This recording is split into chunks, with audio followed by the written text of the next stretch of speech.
अरे सुनो ममता बनर्जी, हम मौत से डरने वाले नहीं है, हमेशा मरने को तैयार है।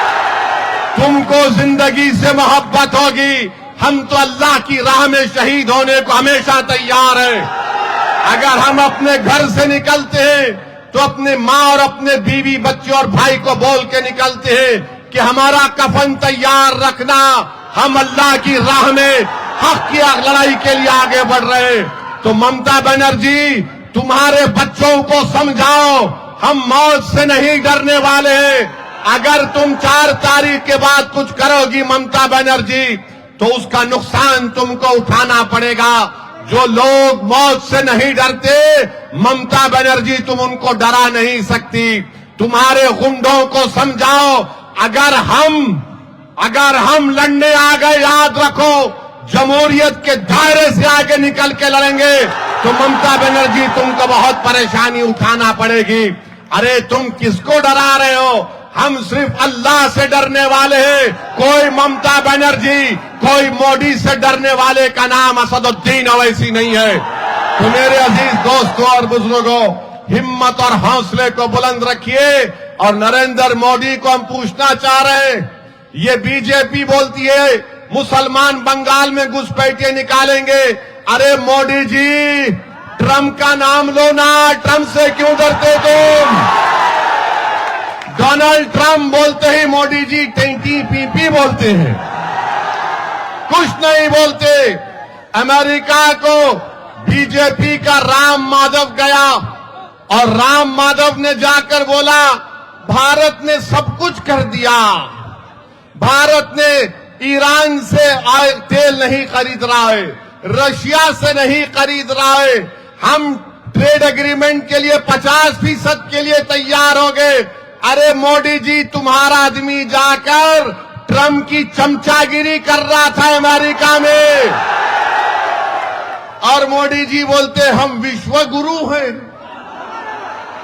मोदी जी, राम माधव तो ट्रंप को गुरु बोल रहा और वो चेला बनकर वहां पर बैठा था अमेरिका में। याद रखिए मोदी जी, आप इस देश के संविधान से खेल कर रहे हैं। आपने मुस्लिम बहनों के लिए ट्रिपल तलाक बनाने का आप बड़ा दावा करते हैं। आपने ट्रिपल तलाक का कानून मुस्लिम महिलाओं को तबाह करने के लिए बनाया।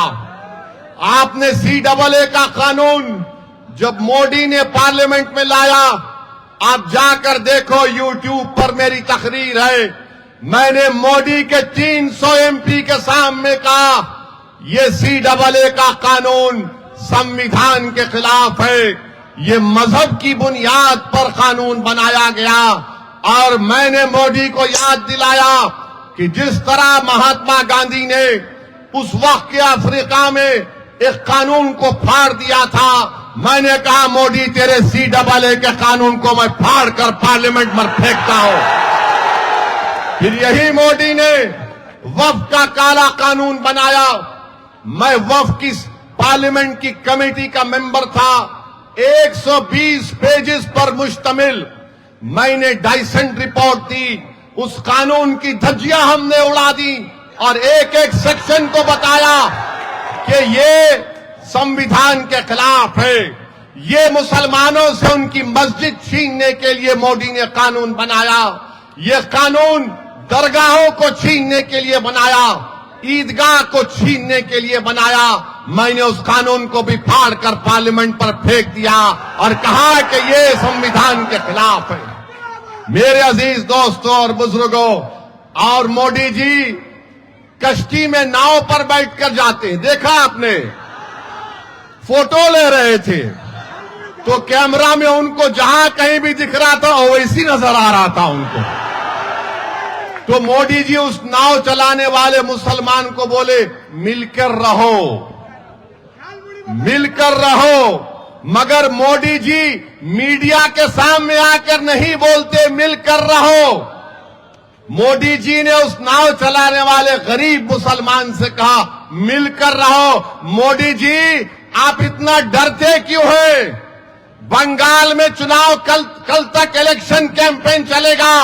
आप बंगाल की जनता को बोलो मिलकर रहो, मुसलमान हिंदू मिलकर रहो, दलित मुसलमान मिलकर रहो। मोदी जी नहीं बोलेंगे, ना मोदी जी बोलेंगे, ना उनकी बहन ममता बनर्जी बोलेगी। ओवैसी कह रहा है मिलकर रहना चाहिए, मगर हक मिलना चाहिए गरीब को। हक दो हमको, हम कोई भिखारी नहीं है, हम बंगाल और भारत के अव्वल दर्जे के फर्स्ट सिटीजन हैं। तुम हमको वोटर के रूप में देखते हो, ओवैसी तुमको इंसान के रूप में देखता है। तो मेरी आपसे अपील है कि आप लोग आने वाले चुनाव में हमारी बहन शबाना परवीन को कामयाब करिए, गुड्डी के निशान पर बटन दबाइए। डरने की जरूरत नहीं है। कांडी विधानसभा में हमारे कैंडिडेट को डराया गया, उसको धमकाया गया। वो फौजी है, उसने कहा क्या डराते मुझको, मैं फौजी हूं, मैं मरने को तैयार हूं, और बहादुरी से इलेक्शन लड़ा। इंशाअल्लाह ताला मुझे अल्लाह की जात से उम्मीद है कि बहुत से सीटों पर हम अच्छे वोट लेंगे और कामयाबी इंशाअल्लाह हासिल करेंगे। तो क्या आप शबाना परवीन को अपना वोट देंगे? इंशाअल्लाह गुड्डी पर बटन दबाएंगे? क्या मोदी और ममता बनर्जी के गुंडों से डरेंगे? आप डरेंगे उनसे? अगर नहीं डरेंगे तो गुड्डी के निशान पर 6 नंबर मशीन पर बटन दबाना आप इंशाअल्लाह ताला। आप शबाना परवीन को कामयाब करिए। आपकी विधानसभा की डेवलपमेंट के लिए आपकी लड़ाई में आप अकेले नहीं है। असदुद्दीन ओवैसी और मीम पार्टी हमेशा आपके साथ ठहरे रहेगी इंशाअल्लाह। तो मेरे अजीज दोस्तों और बुजुर्गों, मुत्तहिदा तौर पर अपने वोट का इस्तेमाल करिए। हमारे 2 कैंडिडेट और भी यहां पर हैं, उनका भी निशान गुड्डी है। गुड्डी के निशान पर बटन दबाकर अपने इत्तेहाद को कामयाब करिए। याद रखिए, आप वोटर हैं, दूधल गाय नहीं है। आप दूधल गाय हैं, दूधल गाय हैं आप मिष्टी दोई हैं। ममता बनर्जी बोलती है दूधल गाय है मुसलमान, नहीं हम इंसान हैं। तुम कब तक 15 साल से हमको धोखा दे रहे हो और 11 साल से मोदी देश को धोखा दे रहे हैं। ये भाई बहन की जोड़ी को छोड़िए और अपने सगे भाई ओवैसी की बात का यकीन करके आप पतंग के निशान पर बटन दबा दीजिए।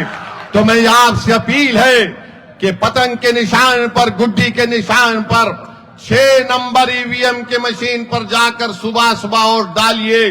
डरने और घबराने की जरूरत नहीं है। इंशाअल्लाह ताला अल्लाह सुब्हानहू ताला हमको कामयाब और कामरान करेगा। अल्लाह हमको दुनिया में भी कामयाब करेगा और उस आखिरत में भी इंशाअल्लाह अल्लाह हमको कामयाब करेगा।